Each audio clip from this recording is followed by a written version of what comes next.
So Opal completely defied all meteorological predictions, like all meteorological knowledge and spaghetti models and computer calculations and everything that we've learned and applied and utilized in the tracking, monitoring of hurricanes and predicting them.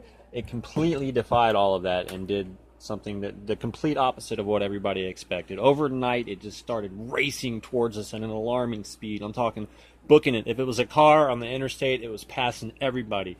That thing was trying to get here. It was trying to get here quick. And the whole time it was picking up intensity. So we wake up in the morning and everybody literally had like 4 or 5 hours to get out of here, to head north, to run from the Gulf of Mexico, because the Gulf of Mexico was about to come into the city and everybody had 4 or 5 hours tops to get out. And that's if you got the word first thing in the morning when you woke up.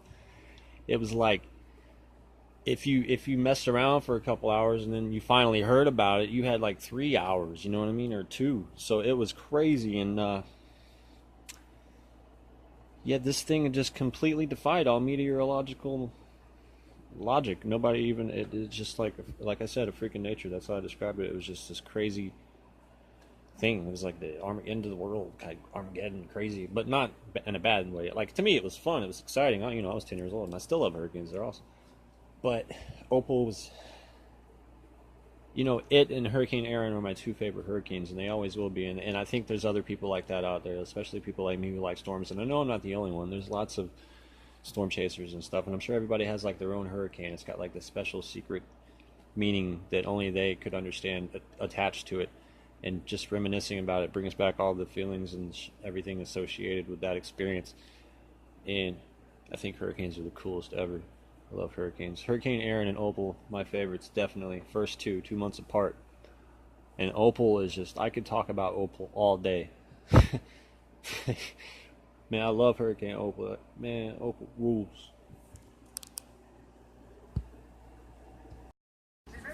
And the lightning and the pouring rain in the morning, these intense feeder bands were coming in. I'm talking like intense. They were like supercell type feeder bands of the storm. And this thing was so intricate and it was crazy. Like, you know how there's like there's like, I seen a diagram on the Weather Channel, and there's like this place where the warm air rises and this place where the cool air comes down. And that's what makes, like, when the bands spiral away and there's like areas in between them sometimes that are not, there's like no hurricane there. They just like fling pieces of themselves off at you. That's what this was. It was crazy, and it was just shooting these intense, insane, like supercell strength feeder bands through us, and there was nonstop lightning rippling through the sky. It was crazy, and I mean, like, you could just walk around outside and see. It was so much lightning that you didn't need a flashlight, but it was so dark too, and it was so early, and it happened so quick, and it was like.